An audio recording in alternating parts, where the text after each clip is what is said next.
Shout out to J&J. So I just want to send a shout out to J&J Sports for having me once again. This is, episodes, man. You guys got a real good thing going on.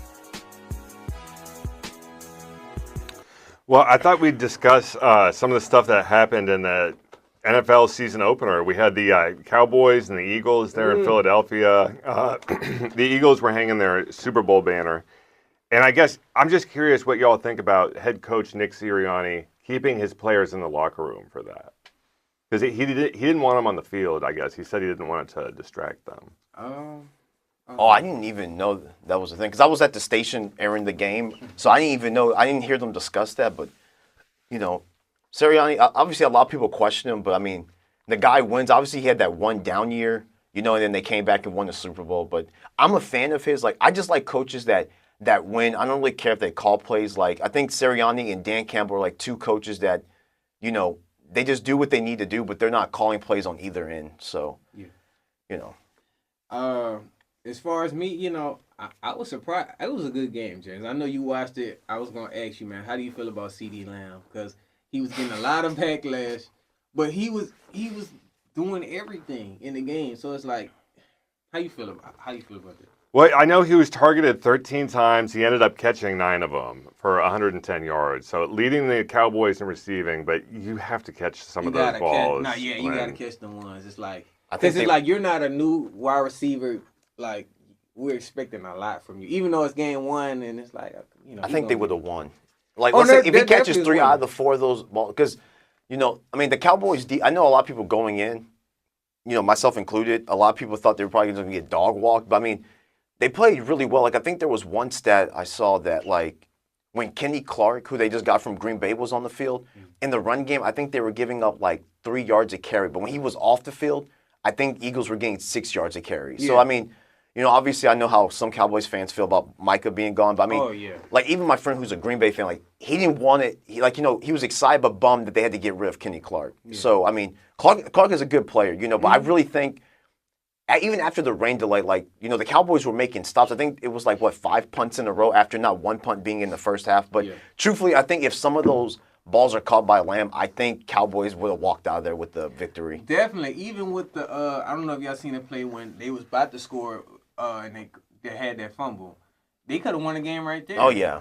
But Sanders fumble. They had 2 opportunities to win the game. So with the CD one, it's like, dang, bro. And it's like, you could tell how bad he wanted to catch that pass. Well, and then tight end Jake Ferguson is right there in the red zone. He gets hit right between the numbers, and he drops it. So, that's possibly a win right there, too. And I know you would have felt good if they won that game because it's like that's like the nemesis, the Eagles. Sure. Yeah, because I thought Dak played well as well. Oh, yeah. Obviously he didn't throw any touchdown, but I mean, like, when you get the ball inside the 5, you want to run it, and obviously Devontae Williams got his 2 touchdowns. But, yeah, I forgot about that Miles Sanders fumble because he had that big run, too, but, it ended up the linebacker was able to keep up with him and tackle him, but yeah, man, that's probably the 2 biggest swings. But, like, I mean, for the Cowboys fans, like, I think, you should be looking forward to week 2 just because it's like, hey, we showed up. The offense looked good, So, but I am eager to wonder how that game would have gone if there was no rain delay, though, because both teams were just moving.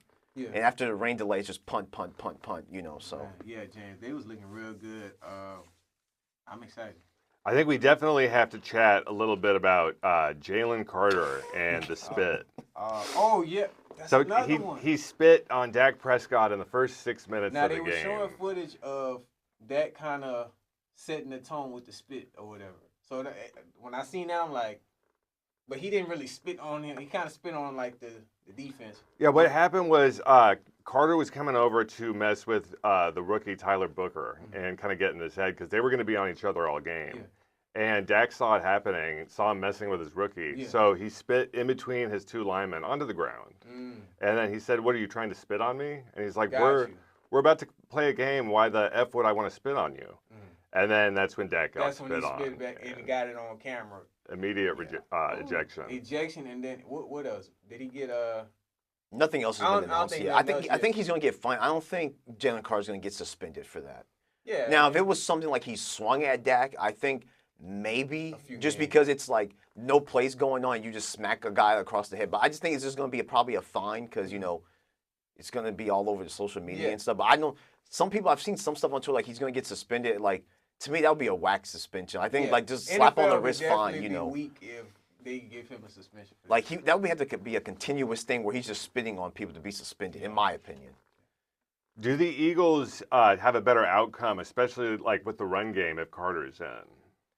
It's possible, but at the same time, like I hate playing the what if game, but like since it happened before the game really even started, it's really just, because like I just don't know. But like one thing I will say is like the Eagles still have secondary concerns because obviously their depth in their O line isn't the same. I think one Sweat left and Graham retired, but that secondary was looking very shaky. So Yeah, definitely. I mean, Jalen had to run and score some touchdowns, which he had to do his thing, and then Saquon, man, he going crazy too. I was gonna ask how you feel about Saquon.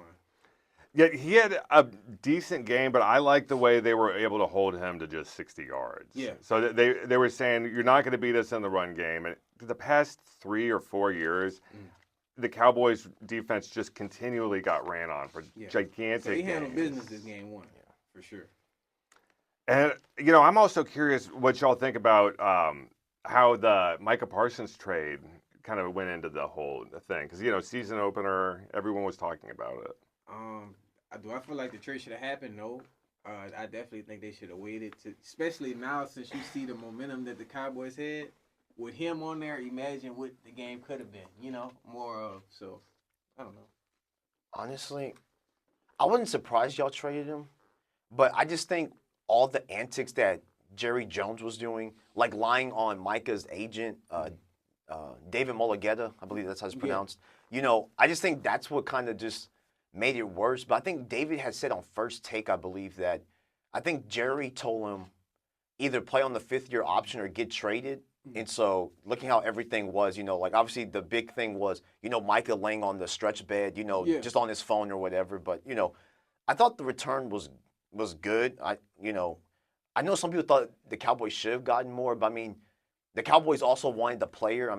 But you still got 2 first-round picks. I know people made fun like, oh, it's gonna be a late first, but like every season, you just never know what's gonna happen. And I'm not wishing injuries on anyone, but like you don't know how this season's gonna turn out for the Packers. Yeah. Like just for example, like when Texans traded for Deshaun, Deshaun tears his ACL, and the Browns get the 4th overall pick. I'm pretty sure if Deshaun was playing, not saying we would have been a playoff team, but that pick would have been a little bit higher, probably in the early teens or whatever. But the injury to the quarterback happens, and you get the 4th pick, and they took Denzel Ward. So you never know what can happen. Especially since they haven't even played the game yet, so we don't know what to expect. Oh yeah, man, this is crazy.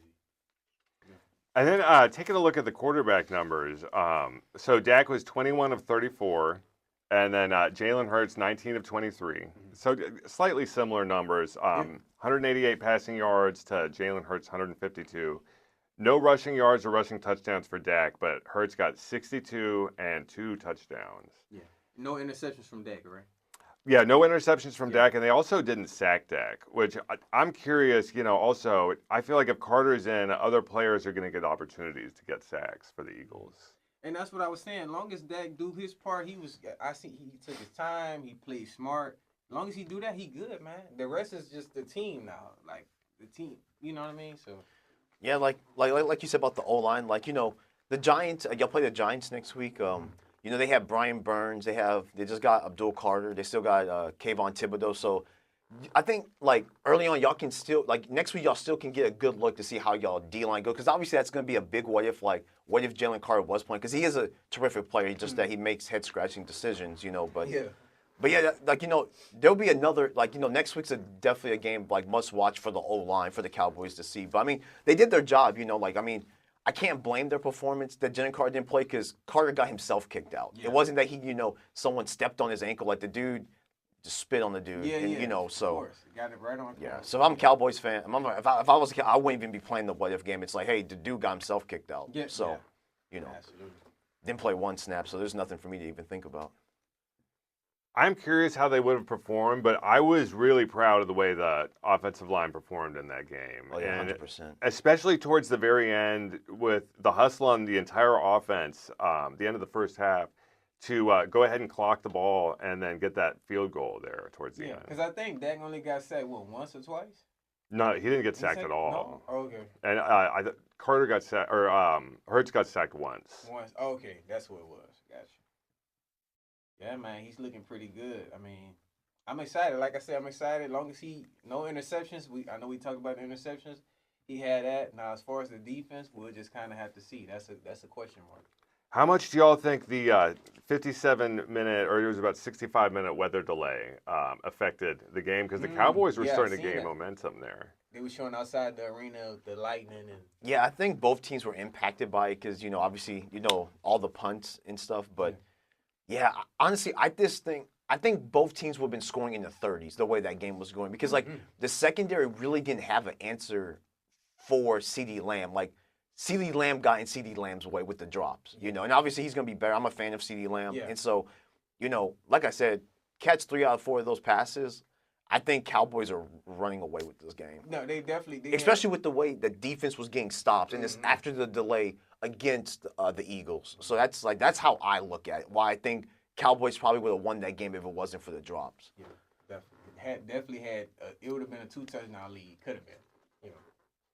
What's also interesting is what everybody's talking about with the Cowboys. They're saying, I didn't expect them to play that well. And I wanted them to play well, but I did not see the game going to the very end like that. Right. And same thing with the Chiefs and Chargers. I wasn't expecting the Chargers, but when I watched, the Chiefs looking bad. It's not looking. They looking like they're still affected from that Super Bowl. I feel like. I'm interested in the Eagles and Chiefs next game because I think they face off in week 2. Yeah. Oh man, I think at 3:25 or it's a Sunday night game. Yeah, man, Mahomes got to be on his A1 for sure. Cause he's going to want revenge for what happened in the Super Bowl. Oh, yeah. Probably most of all the them Chiefs sacks will. he had. Oh my goodness. But yeah, man, if they start 0-2, man, that media is going to eat that up. Yeah.